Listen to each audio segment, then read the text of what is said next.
बिस्मिल्लाहिर्रहमानिर्रहीम। जी, आज जो हमने पढ़ना है वो है हमारे पास न्यू कोर्स पेज नंबर 100।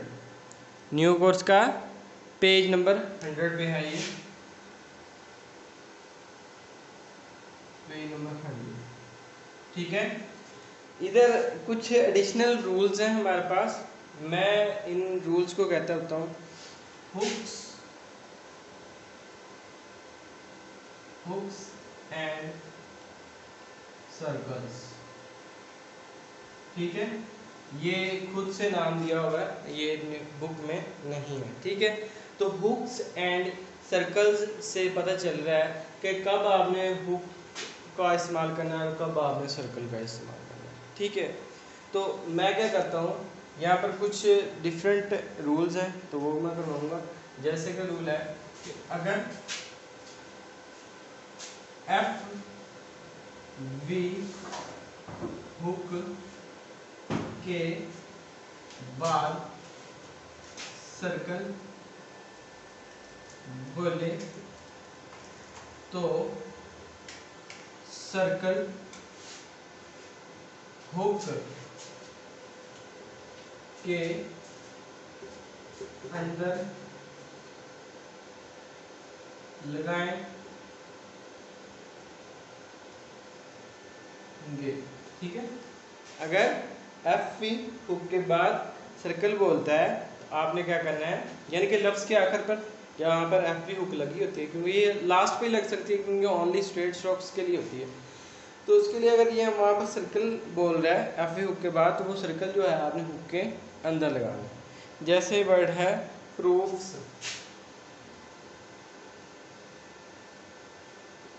ये वर्ड है प्रूफ्स। तो अब प्रूफ्स क्या चीज़ है, पार है थ्रू द लाइन और एफ हुक होती है, तो ये बनता है प्रूफ। अगर यही वर्ड अब आगे हमारे पास प्रूफ्स, तो यहाँ पर एस के लिए हम हुक के अंदर एक छोटा सर्कल बना देंगे, ये हमारे पास बन जाएगा प्रूफ्स। ठीक है, लफ्ज़ है गिफ्ट्स, तो ये आगे गे हाफ टी से F hook and S circle, ये बन गए गिफ्ट्स। ठीक है, तो ये हमारे पास टॉपिक है कि अगर एफ हुक के बाद सर्कल बोलते हैं तो आपने हुक के अंदर बना देना है। ठीक है, नेक्स्ट रूल जो है, ये छोटे छोटे रूल्स हैं। नेक्स्ट रूल जो हमारे पास है वो है नेस्ट सर्कल। इसको हम जो टॉपिक को नेम देते हैं वो कहते हैं नेस्ट सर्कल, हमारे पास इसका नेम है। इसको जो यहाँ पर मैं मेंशन कर दूँगा नेस्ट सर्कल। ठीक है, ये खुद से नेम दिया हुआ, पहले बता रहा हूँ, इसका न्यू कोर्स से कुछ लेना देना नहीं। ये इसको मैं नेस्ट सर्कल कहता हूँ। ठीक है, अब नेस्ट सर्कल क्या है, नेस्ट एक आवाज है। ठीक है, ओके, अगर स्ट्रेट स्ट्रोक के आखिर पर नस की आवाज आए तो एन हुक को स्ट्रोक से मिला देंगे।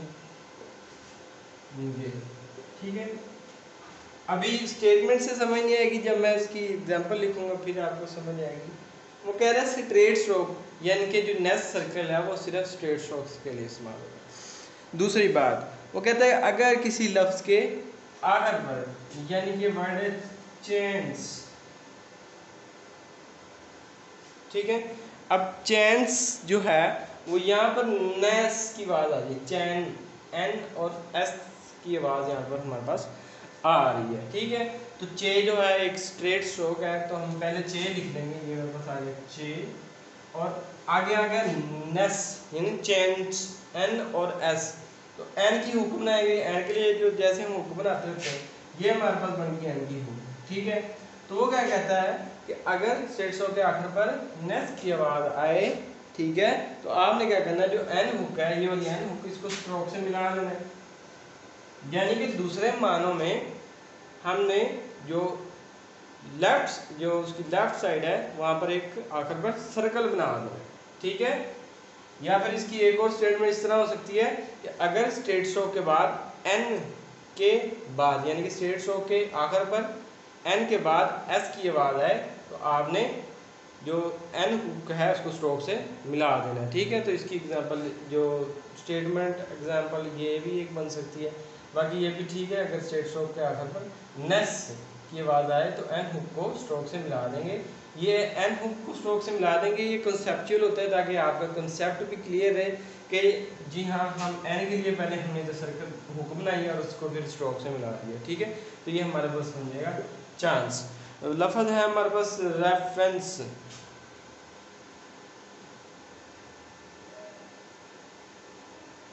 ठीक है। तो रेफरेंस क्या चीज़ है, ये है रे एंड एफ हुक रे, आगे रे के बाद नेल की बात आ रही है तो हम क्या करेंगे, ये हमारे पास एन हुक के बाद हमने एन हुक पहले क्योंकि रेफरेंस ये रेफरेंस बन गया है तो रेफरेंस की बात आ रही है तो हम इसको सर्कल में आ जाएंगे तो ये रेफरेंस बन जाएगा, ठीक है।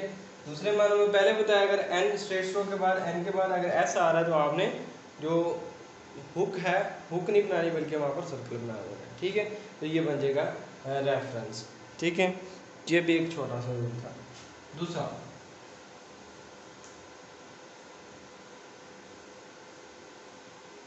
कहता है कि अगर कर्व स्ट्रोक के बाद एन हुक के बाद जी की आवाज आए तो सर्कल हुक के अंदर लिखेंगे। अगर कर्व स्ट्रोक के बाद एन हुक के बाद यानी कि कर्व स्ट्रोक के बाद एन हुक आएगी उसके बाद जो जी की आवाज़ आएगी उसके लिए जो हमने सर्कल लगाना है वो हुक के अंदर लगाना है। जैसे वर्ड है मीन्स, अब मीन्स क्या ये एम है ये एम है मैन बन गया और ये सर्कल आ जाएगा तो बन जाएगा मीन्स, ये है मीन्स। वर्ड है एरेमीन्स,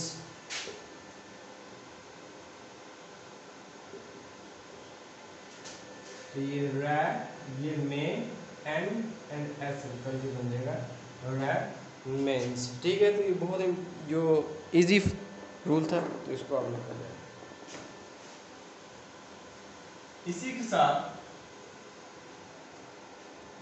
अगर कर्व स्ट्रोक के आखिर पर नस एन सी नस की आवाज आए तो कर्व तो नस की आवाज को लिखने के लिए एन का स्ट्रोक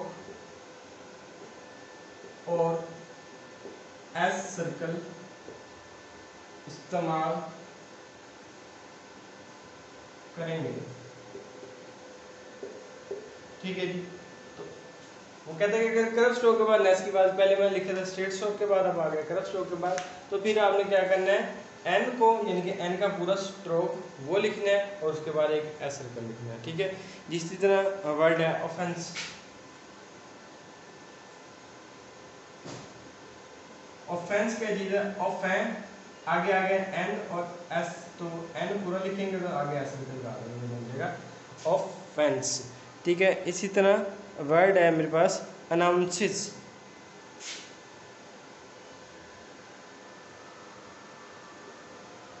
ये वर्ड है अनाउंसेस तो ये अनाउन यहाँ तक वर्ड बन गया आगे आ गया अनाउंसेस तो यानी कि एन के बाद सेज यानी कि एस सर्कल की बात आ रही है तो वो भी हम लिखेंगे एन पूरा लिखेंगे और यहाँ पर सर्कल बना देंगे, है तो सर्कल ना, तो वो आपने लिख लेना है। ठीक है, तो यहाँ पर से अगर हम एस सर्कल या सेट सर्कल जो सा मर्जी हो सकता है, सेट सर्कल ऑलरेडी 2 छोटे सर्कल्स का मजमूआ होता है। ठीक है, तो ये एक रूल है। इसी के बाद आखिरी रूल आज का,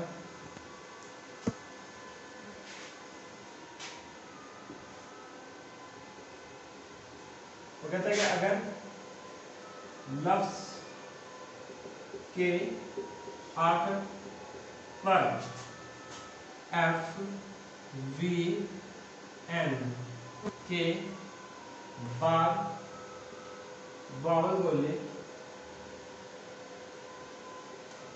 तो हुक नहीं बनाएंगे। अगर लफ्ज के आखिर पर एफ वी एन के बाद वावल बोले तो हुक नहीं बनाएंगे। जिस तरह वर्ड है कॉफी एंड कॉफ। ठीक है, एक है कॉफ यानी कि कॉफ जो हम कॉफ़ी वगैरह चाय वगैरह पीते हैं, तो दूसरा मेरे पास है कॉफ जो खांसी है, ये कॉफ़ी है, ये कॉफ है। अभी यहाँ पर एफ के बाद वावल है कॉफी, तो हम क्या करेंगे, हुक नहीं बनाएंगे, क्योंकि एफ के लिए हम हुक बनाते हैं, तो अब हुक नहीं बनाएंगे, स्ट्रोक को पूरा लिखेंगे। तो इसकी आउटलाइन इस तरह बनेगी कॉ और ये फी, कॉफी। मगर कफ में एफ के बाद, एफ की आवाज के बाद कोई वावल नहीं बोल रहा, तो हम क्या करेंगे, इसकी हम ये हुक बना देंगे। ठीक है, अगर हम इस रूल को फॉलो नहीं करते कि अगर लफ्ज के आकर पर एफ वी एन के बाद वावल बोले तो हुक नहीं इस्तेमाल करेंगे, तो फिर हमारा नुकसान क्या होगा, यानी कि ये अगर हम यहाँ पर एफ के लिए यानी कि एफ की हुक बना देंगे तो ये इस तरह बन जाएगा, तो ये और ये सेम हो जाएंगे।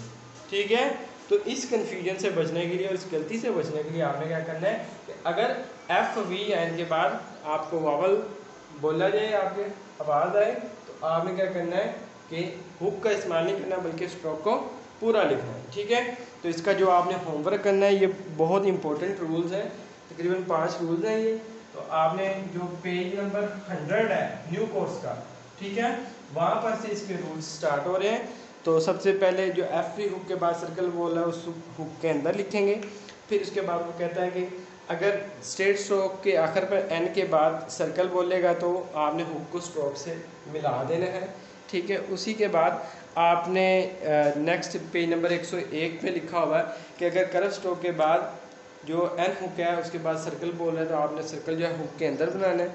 उसी के बाद आपने कहा कि अगर कर्व स्ट्रोक के बाद नेस की आवाज़ आ रही है तो आपने एन पूरा और उसके बाद एस सर्कल्स का इस्तेमाल करना है। एंड देन आखिरी रूल है कि अगर लफ्ज़ के आखिर पर एफ वी या एन के बाद वावल बोले तो हुक का इस्तेमाल नहीं करेंगे, बल्कि स्ट्रोक को पूरा लिखेंगे। ये आपने कर लेने। इसी के साथ शॉर्ट फॉर्म्स होंगी आपके पास, difficult, difficulty, balance, balanced, responsible, responsibility, great, guard, gold.